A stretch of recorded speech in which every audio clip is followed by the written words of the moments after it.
Bem-vindos ao canal, meu nome é Aloísio e hoje eu vou falar sobre Hyperion ou Eremita na Grécia, de Friedrich Hölderlin. Esse livro é um livro em forma de cartas. A personagem principal escreve cartas para amigos, para um amigo especificamente, para a amada, para descrever a sua situação, para descrever o seu amor. Há muito idealismo aqui, há um idealismo muito grande nessa obra. Há muitas frustrações, porque o grande amor, os dois grandes amores desse personagem são a Grécia, finalzinho do século XVIII, e a sua amada, uma mulher amada, Diotima. Então ele vai se corresponder com um amigo e essa amada para fazer declarações desse amor. É um resgate de uma Grécia que não existe mais. Ele está na Grécia, ele vai para a Grécia, ele luta contra os turcos na Grécia, né? Essa luta contra os turcos, ela resgata, de certa maneira, conflitos ancestrais nessa região, conflitos antigos e ancestrais nessa região. Há uma frustração muito grande da parte dele com esse amor concreto pela Grécia, porque ele se desilude completamente pelos gregos, de certa forma, pelo comportamento de alguns gregos, pelo comportamento dos gregos contemporâneos a ele. Então, assim, ele tem uma idealização da Grécia, de uma Grécia que já não existe mais, e ele se decepciona muito com o que acontece nas batalhas que ele ajuda a travar contra os turcos nesse momento. Batalhas reais até. O único amor dele que não se frustra é pela mulher amada, porque na verdade esse amor pela mulher ele não se consuma. Ele não se consuma não no sentido de não se consumar fisicamente, não é necessariamente isso que eu quero dizer, porque eles não convivem juntos, eles não se casam, vamos colocar dessa maneira. Então, quem está me assistindo, que é casado ou já foi casado, sabe o quanto o cotidiano tem um impacto muito poderoso sobre o amor entre as pessoas, entre duas pessoas, né? Tem um impacto muito grande. E a idealização da pessoa amada, muitas vezes, ela acaba sendo bastante afetada por esse impacto da convivência. E como ele não consuma esse amor pela mulher, ele acaba mantendo essa idealização, porque essa jovem morre antes dele voltar para ela. Isso aqui também não é spoiler, até porque é uma obra do finalzinho do século XVIII, então isso não é spoiler. E isso fica muito claro aqui, tá? Tem um prefácio, uma introdução aqui que também deixa isso muito claro, que a mulher morre, então assim, não estou dando um spoiler. E a questão não é essa, né? Não é questão de spoiler, porque isso aqui também não é um suspense. Mas enfim, ele escreve cartas, descreve esse amor pela Grécia, por essa mulher. Pela Grécia se frustra por ser um amor mais concreto, pela luta que ele empenha contra os turcos, pela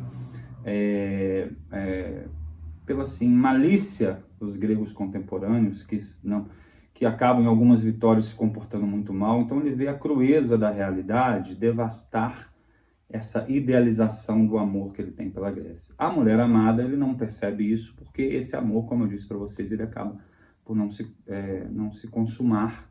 E não estou entrando, inclusive, no detalhe de se consumar fisicamente, mas por não ter uma convivência. Porque ele está sempre viajando, está sempre envolvido nessa questão, nessas batalhas, né? E a obra é basicamente isso. Algumas pessoas podem achar assim muito tediosa, até um pouco chata pelo linguajar, pelo idealismo exposto aqui na descrição que ele faz da vida, do amor. É muito poético, é muito lírico essa obra. Mas a grande importância dessa obra, sobretudo para a literatura alemã, é que ela antecipa questões, problemas que vão moldar toda a filosofia alemã do século XIX. As questões colocadas aqui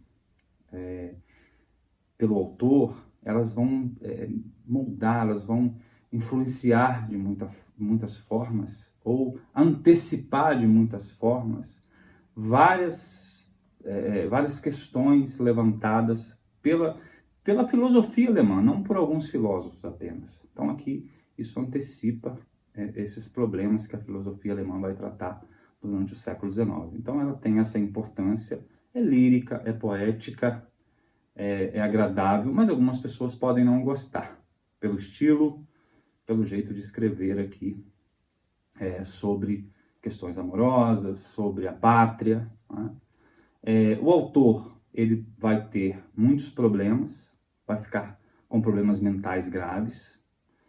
É interessante porque Nietzsche teve uma influência desse autor, que também teve problemas mentais depois. Então a gente tem esse paralelo aqui, que não significa nenhuma causalidade, mas tem essa sintonia de questões envolvendo a Alemanha da época e os problemas das pessoas que lidaram com essas questões. A Alemanha da época, na verdade, não existia. A Alemanha ainda não existia como um país. Então, assim, havia um fracasso muito grande das pessoas que aspiravam a construir uma Alemanha. Havia um fracasso porque não existia Alemanha nessa época. A Alemanha só vai existir mais de 70 anos depois do período em que ele escreveu esse livro.